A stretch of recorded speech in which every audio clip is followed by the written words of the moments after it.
자, 우리 정훈 코치가 이제 그동안의 영어 인지 기술과 저술 지금 하고 있으면서 그 다음에 이제 외국인 대상 한국어 교육까지 같이 묶어서 진행하는 내용들을 한 15분에서 20분 정도로 좀 정리해 달라고 그랬습니다. 예, 이거 보고 나서 얘기 나누도록 하겠습니다.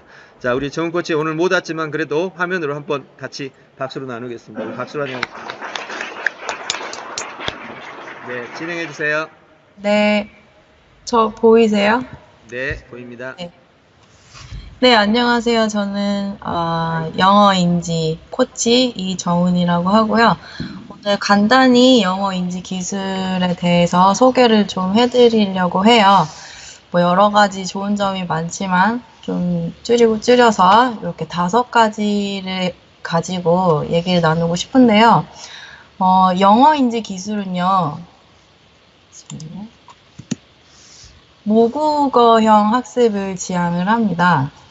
그래서 제가 좀 질문을 드리고 싶은 게 있는데, 여러분 ABC 있잖아요.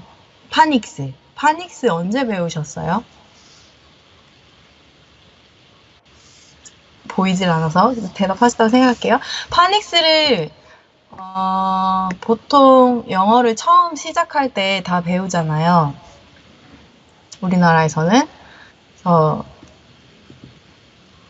처음 영어를 접할 때 ABC부터 배우거든요. 그럼 미국도 똑같이 그러니까 아이가 어느 정도 자라면 파닉스를 먼저 배울까요? 이렇게 묻는다는 건 아니라는 얘기겠죠. 미국에서는 파닉스를 초등학교 저학년 정도 돼야지 가르친다고 해요. 근데 이것도 조건이 있는데요. 이게 왜 그러냐면 초등학교 저학년쯤 되면 이 아이 안에 1000개 이상의 소리 단어가 내면화가 되어 있다라는 가정이 있고요.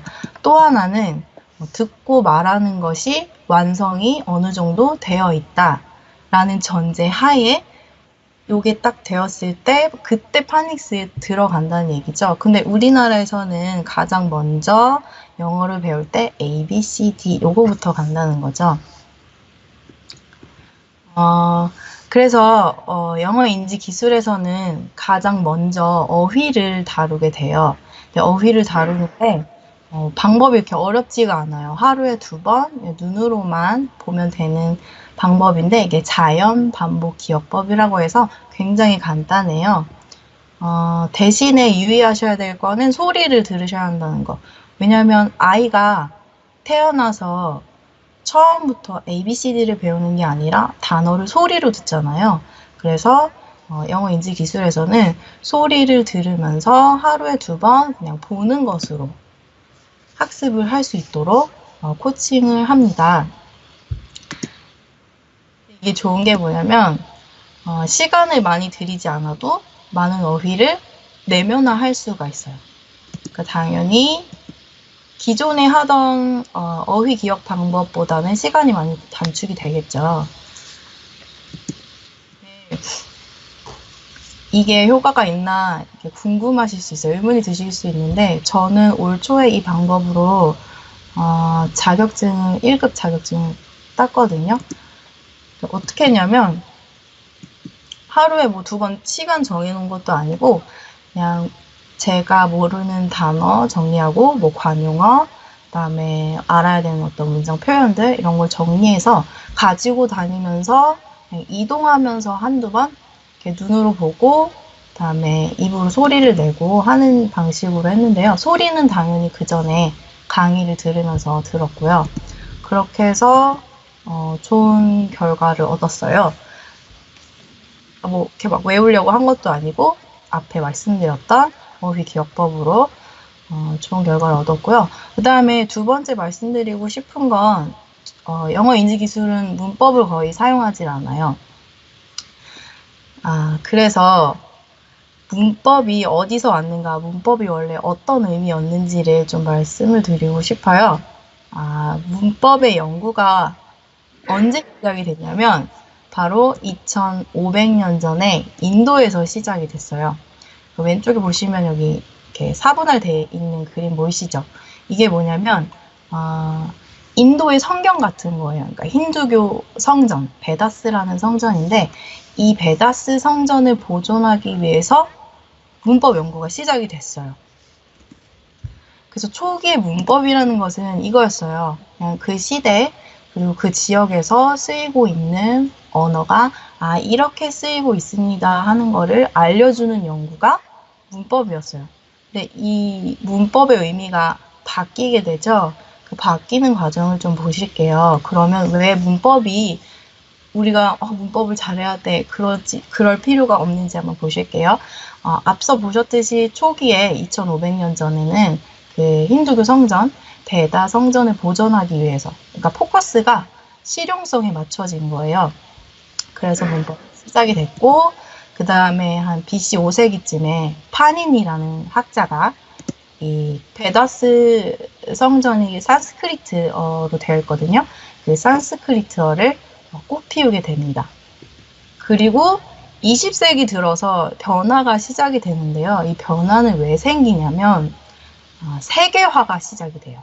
세계화 흐름을 타면서 국가 간의 교류가 잦아지기 시작하죠. 그러면 당연히 외국어에 대한 수요가, 필요가 생기게 되죠. 그래서 외국어를 배워야겠다 사람들이 이렇게 인식을 하기 시작해요. 그래서 각국의 언어학자들이 모여서 자국의 문법을 연구를 합니다. 그래서 그 연구 결과로 나온 것을 가지고 이제 필요에 의해서 외국어를 배우는 학습자들 또는 그런 학습자를 가르쳐야 하는 교수자에게 아주 귀중한 자료로 활용이 되죠. 근데 이 문법이 그 의미가 변질이 되는 게 언제냐면 20세기 중반이에요. 이게 왜냐면 이때 영어 학습이 의무화가 돼요. 그러니까 의무화가 된다는 건 학교에서 이제 가르치기 시작한다는 거죠. 그러면 학교라는 데는 다수의 학생들을 놓고 하는 거기 때문에 이 다수의 학생들에게 영어를, 그러니까 외국어를 효율적으로 가르칠 수 있는 그런 프로그램이 필요하게 된 거예요.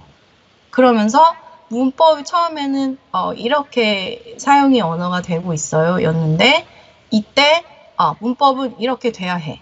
이게 돼야 해 하면서 추가적인 문법들이 들어오면서 당위성이 들어가기 시작한 거죠. 이렇게 해야 돼, 문장 이렇게 써야 돼 하면서 막 1형식, 2형식 이렇게 틀을 갖추게 되는 거죠. 그래서 영어 인지 기술에서는 최소한의 좀 이해에 필요한 부분이라든가 아니면 뭐 문장 만드는 데 있어서 요 정도는 기본적으로 조금 알아두면 편하겠다 하는 부분들만 알려드리는 정도로 문법을 활용하고 있다는 거예요. 그래서 기존의 문법을 많이 다루는 그런 학습법과는 조금 다르다고 보시면 될 것 같고요. 그리고 여러분 언어 습득이나 언어 구사에 있어서 가장 핵심 요소가 뭔지 아세요?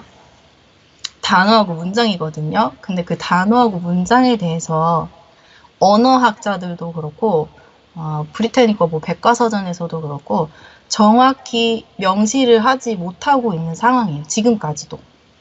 문법이 2500년 정도 연구가 왔음에도 불구하고 보시면 문장에 대해서 많은 학자들이 논의를 했지만 아직까지 만족스러운 정의는 없다 라고 하고요. 단어에 대해서도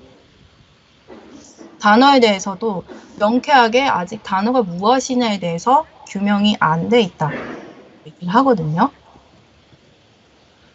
근데 우리 지금 사회 분위기가 어떠냐면 특히 우리 한국 사회에서는 문법이 완벽해야 영어를 잘한다고 생각을 많이 해요. 그러다 보니까 어떤 현상이 빚어지냐면 문법을 딱딱 맞추는 거 있죠. 막 어디다 S 붙이고 그다음에 3인칭 단수 딱 맞추고 뭐 하고 시제 완벽히 맞추고 이렇게 말하는 사람을 영어 정말 잘해 라고 얘기를 하는 그런 분위기가 만들어졌죠.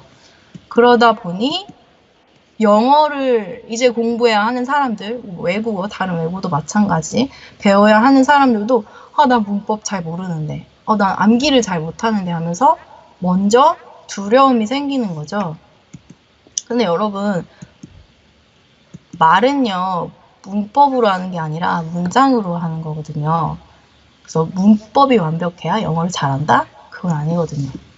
그래서 영어 인지 네, 문장 구성 원리라는 게 있어요. 이게 뭐냐면 일단은 문장 시작을 주어로 놓고 그 다음에 동사를 놓고 그 다음부터 궁금한 순서로 문장 배열을 하는 거예요. 단어를 배열을 해 나가는 거죠. 예를 들어서 내가 아팠어. 그러면 그 다음에 궁금한 게 뭐 어디가 아팠어라고 묻겠죠. 뭐 나는 배가 아팠어. 나 배가 아팠어? 배가 왜 아팠어? 라고 묻죠. 나는 뭐 음식을 잘못 먹어서 배가 아팠어. 아, 그랬어? 그럼 언제 그랬어? 이런 식으로 궁금한 순서로 단어를 배열하는 원리가 문장 구성 원리예요. 결국에는 암기가 아니라 이해하고 그다음에 내가 궁금해하는 인지 그 순서로 훈련을 하게 되는 거죠. 그래서 몇 개월 안에 사실은 이 부분들이 습관화가 가능해요. 그래서 이렇게 영어 인지 기술에서는 문장을 만들게 되고요. 그다음에 싱크형 듣기라는 게 있어요. 이건 뭐냐면 아마도 대부분 아시는 듣기 학습법이 이걸 거예요. 들은 다음에 받아쓰기, 딕테이션하고 그 다음에 쉐도잉 하는 거, 똑같이 따라하는 거. 이 정도거든요. 근데 우리 영어 인지 기술에서는 하나를 더 해요. 뭐냐면 분석 모방 훈련을 하거든요. 근데 이거는 뭐에 기초한 거냐면 언어가 무엇이냐, 언어의 특성, 기초하는 거거든요. 언어는 이거예요. 다른 사람하고 속도를 맞추는 거라고 보시면 돼요. 지금 이건 뭐냐면 조정이라는 종목이거든요. 그러니까 다른 사람하고 속도를 맞춰야 앞으로 나갈 수가 있죠. 여러분 말을 할 때 상대방이 무슨 문장을 말을 했어요. 근데 내가 그 사람 말을 이해하려면 그 문장이 끝날 때까지 딱 기다려. 아, 이제 얘가 무슨 말을 하는구나. 이렇게 하나요? 그게 아니죠. 이 사람이 말을 시작하면 그 말을 들으면서 이해를 하잖아요. 그래서 들으면서 이해를 하고 그 다음에 나도 말을 전달하고 이런 식으로 타인하고 속도를 맞추는 게 언어거든요. 그리고 또 하나는 뭐냐면 이 사람, 상대방이 말하는 속도는 내가 통제를 할 수가 없어요. 뭐 그냥 말을 하다가 이 사람 말이 너무 빨라. 그러면 조금 천천히 말씀해 주실 수 있겠어요? 요청은 할 수는 있겠죠. 근데 늘 그렇게 요청을 할 수는 없죠. 뭐 TV에서 나오는 아나운서에게 조금만 천천히 말해주세요. 이렇게 말할 수는 없는 노릇이죠.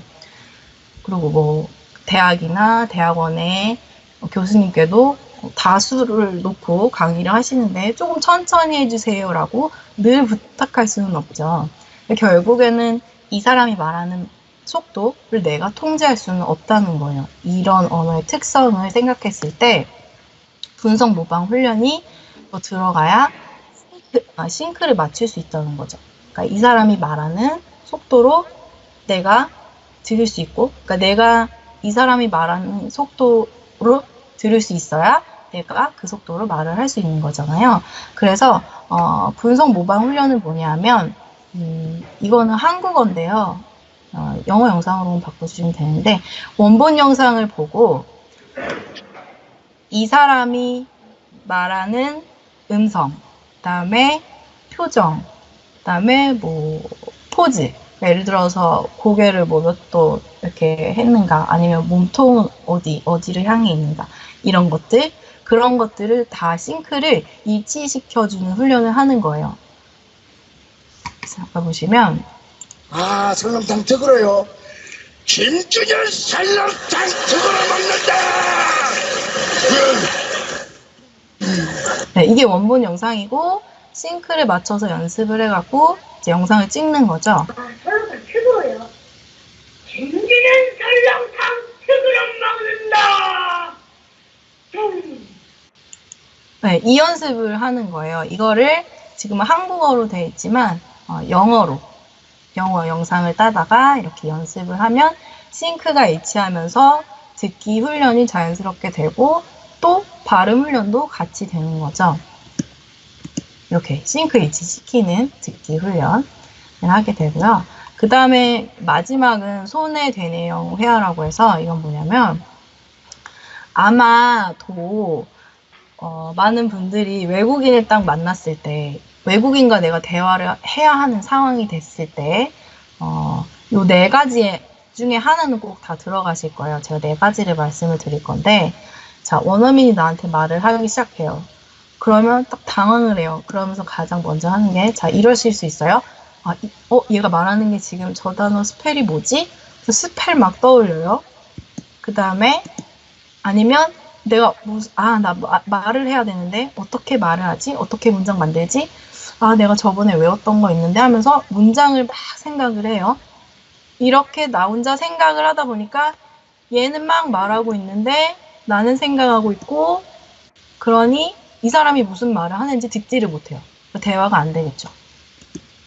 또 하나, 말해야 할 타이밍을 놓쳐요. 여기서 생각하다 보니까 말이 안 나오고 생각만 하는 거죠. 이거 왜 그러냐면 되네만 쓰기 때문에 그러거든요. 이거에 대해서 설명을 조금 드릴게요. 왼쪽에 보이시는 여기 회색 있고 여기 노란색 있죠. 요게 소뇌예요. 그리고 여기 다채로운 색깔 여기가 대뇌예요. 근데 얘네가 기능이 좀 달라요.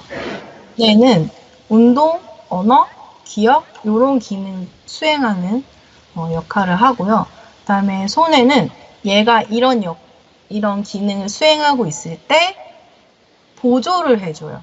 그러니까 얘네가 막 움직이고 있을 때 얘네들이 조화가 잘 되도록 조절해주는 역할을 이 소뇌가 하는 거거든요. 그러니까 빨리 얘네들이 같이 잘 움직일 수 있게. 근데 우리는 대뇌만 써요. 그러니까 내가 기억했던 문장을 꺼내는 작업만 계속 하고 있는 거예요. 대화를 해야 되는데. 근데 대화를 할 때는 얘도 필요한 거거든요. 그래서 꺼내긴 하지만 문장을 만들면서도 내가 얘 말을 들어야 되고 그 말을 또 이해해야 되고 이게 같이 가야 되는데 우리는 그냥 내가 공부한 거 그것만 나오는 거죠. 그래서 이 대뇌와 소뇌의 어떤 네트워킹이 필요한 부분이 있거든요. 이 부분을 영어 인지 원리에서 훈련을 하실 수가 있어요. 영어 말하기는요, 이 두 개가 같이 이루어져야 돼요. 그러니까 이건 뭐냐면, 야구, 축구 이런 스포츠 종목 생각하시면 될 것 같아요. 빨리빨리 그 멤버, 팀원 하고의 싱크가 탁탁탁탁 맞아서 빨리빨리 이게 진행이 돼야 하는 거죠. 이게 영어로 말하기에도 해당이 돼요. 그래서 말하기 원리에서 순간 반응 훈련이라는 게 있어요. 말하기 2단계에서 이제 연습을 하시게 되는 건데 그걸 하시면 내가 하고 싶은 말을 빨리빨리 문장으로 튀어나올 수 있게 그렇게 훈련을 하시는 거거든요. 그래서 요게 같이 가고 여기다가 요것도 같이 가는 거예요. 사고적 운동학습. 이거는 뭐냐면 대부분 우리가 하는 어떤 학습 영역이 다 여기 들어가요. 뭐 수학이라든지 과학이라든지 사고를 좀 해야 되는 부분 있잖아요. 인지력을 좀 써야 되는 부분. 근데 얘가 또 영어로 말하기에도 해당이 돼요. 그래서 이 부분은 문장 구성 원리 아까 궁금한 순서로 문장 배열하는 거 있잖아요. 그거를 훈련하시면은 좋아요. 그래서 이 두 개가 같이 갈 때 말하기도 되고 장문도 되고 독해도 되고 그러니까 잘 보시면 다 맞물려요. 모든 원리가. 이 인지 원리에는 7가지가 있는데 이 7가지가 다 같이 가요. 그러니까 문장 구성 원리는 장문에만 좋은 거야. 그런 게 아니라 장문, 말하기, 듣기, 독해 다 들어가는 거예요. 그래서 전체적으로 다 같이 가는 어떤 통합학습이라고 생각하시면 될 것 같아요. 자, 여기서 이 영어 인지 기술하고 언어 인지 기술하고 관계를 잠깐 설명을 드릴게요. 영어 인지 원리가 탄생을 하게 된 게 이제 송주원 교수님께서 처음에 이 의문점에서 시작이 된 거예요. 어떻게 하면 외국어를 더 빨리 배울까? 또 어떻게 하면 외국어로 말하는 걸 더 효율적으로 할 수 있을까? 여기서 시작이 돼서 30년간 연구를 하셨는데 그 결과가 언어 인지 기술로 나왔고, 그러니까 언어 인지 기술의 모태가 영어 인지 기술이라고 보시면 될 것 같아요. 그래서 언어 인지 원리 같은 경우는 해당 언어를 어느 정도 잘하는 사람들을 대상으로 해요. 그래서 지금까지 한 2,000여 명의 선생님들 연수가 있었고 또 국내 수백 개 학생들이 또 이 언어 인지 원리를 배웠고, 영어 인지 원리 같은 경우는 그 언어를 처음 배우는 사람한테 적합해요. 그래서 아까 모국어형 학습을 진행한다고 말씀드렸잖아요. 영어를 처음 배우는 사람한테 좋고, 그리고 이번에 처음 시도하는 게 외국인을 대상으로 한국어를 가르치는 거예요. 한국어 인지 과정을 개설을 했거든요. 그래서 이렇게 영어 인지 원리는 기초를 닦아주는 거고요. 언어 인지 원리는 그 위에, 기초를 닦은 다음에 그 위에 단계라고 생각하시면 될 것 같아요. 그래서 이번에 진행될 한국어 인지 과정은요, 이런 배경에서 개설을 하게 됐어요. 보니까 한국으로 유학을 오는 친구들이 목표가 뭐냐면, 소정의 목표겠죠? 목표가 뭐가 있냐면 토픽 시험이 있어요. 한국어 능력 시험. 거기에서 3, 4급을 따는 게 목표인 친구들이 굉장히 많더라고요. 근데 이걸 왜 따냐면 그걸 따면 취업도 수월하고 그리고 한국에서 자리 잡고 살아가기가 굉장히 좋다고 해요. 그래서 이 친구들에게 좀 더 효율적인 한국어 학습법을 알려줄 필요가 있겠다 해서 과정을 개설을 하게 됐고요. 그리고 목표는 그거죠. 한국어를 좀 더 효율적으로 할 수 있도록 하는 거. 그 다음에 토픽 3, 4급 자격을 갖추는 거. 목표를 잡고 있고, 과정은 이렇게 진행을 하려고 해요.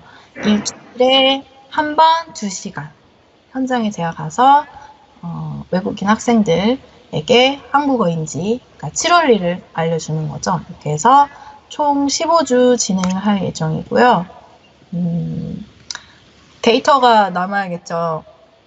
이 한국어 인지 기술 배우기 전 실력, 그 다음에 15주를 거치고 나서의 실력을 평가를 할 예정이 있습니다. 그래서 요거는 다음 주 10월 10일 수요일에 가서 이렇게 과정할 겁니다. 과정 안내를 하고 그 다음에 과정이 오픈이 될 예정입니다. 그리고 이 영어 인지 기술을요, 지금까지 적용을 많이 해봤는데요. 그 결과를 좀 소개를 해드리고 싶어요.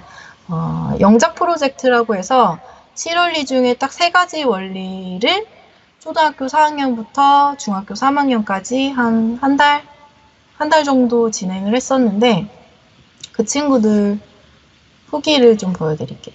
이 친구는 초등학교 5학년이었는데요. 학원을 다니던 친구예요. 학원을 다니던 친구인데 영작이 되게 어려웠대요. 근데 이 프로젝트 통해서 많이 늘었다고 생각을 한대요. 근데 실제로 영어 얘기 쓴 거 이따 보시면 굉장히 잘 썼어요.